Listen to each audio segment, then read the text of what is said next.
RPI Athawale गटाचा जिल्हाध्यक्षपदाचा प्रभारी कार्यभार संजय भालेराव यांच्याकडे सोपवण्यात आला। पक्षकार्य अविरतपणे सुरू राहावं हा त्यामागचा हेतू असला तरी त्यांनी या निवडीला राजी नाराजीची किनार दिली आहे। प्रकाश लोंढे यांनी आजपर्यंत जिल्हाध्यक्षपदाची धुरा सांभाळली। किंबहुना नाशिकमध्ये आठवलेंची आरपीआय आणि लोंढे जसं जणू काही समीकरण बनलं होतं।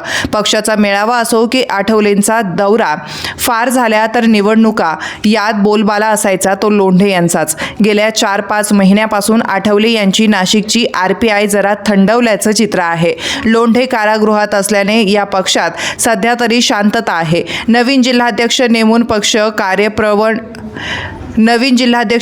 पक्ष कार्यप्रवण करण्याचा प्रयत्न केला गेला, पण त्यातही राजी नाराजी नाट्य घडलं। लोंढे कारागृहात असल्याने प्रभारी जिल्हाध्यक्ष नेमण्यात आला। यासाठी नुकतीच नाशिक रोडला बैठक घेण्यात आली।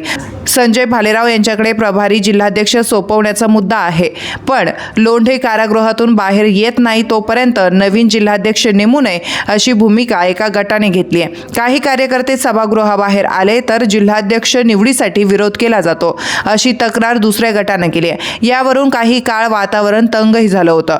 पदाधिकारी आणि कार्यकर्ते यांच्यात धक्काबुक्की झाली। अखेर पक्षाचे राष्ट्रीय उपाध्यक्ष काकासाहेब खंडाळकर यांनी भालेराव यांची नावाची प्रभारी जिल्हाध्यक्ष म्हणून घोषणा केली। युवक जिल्हाध्यक्ष अमोल पगारे यांनी या निवडीला विरोध केला। जिल्हाध्यक्ष निवडीसाठी 4 जणांची समिती नेमण्यात आली होती। एका गटानं जिल्हाध्यक्ष पदासाठी आग्रही भूमिका घेतली होती। अनेक पदाधिकारी आणि कार्यकर्ते यांना ही निवड मान्य नाही असं त्यांचं म्हणणं आहे।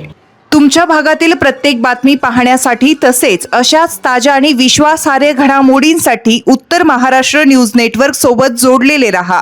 सोबतच फेसबुक, इंस्टाग्राम आणि यूट्यूबवरही आम्हाला लाईक आणि शेअर तसेच सबस्क्राईब आणि फॉलो करायला विसरू नका।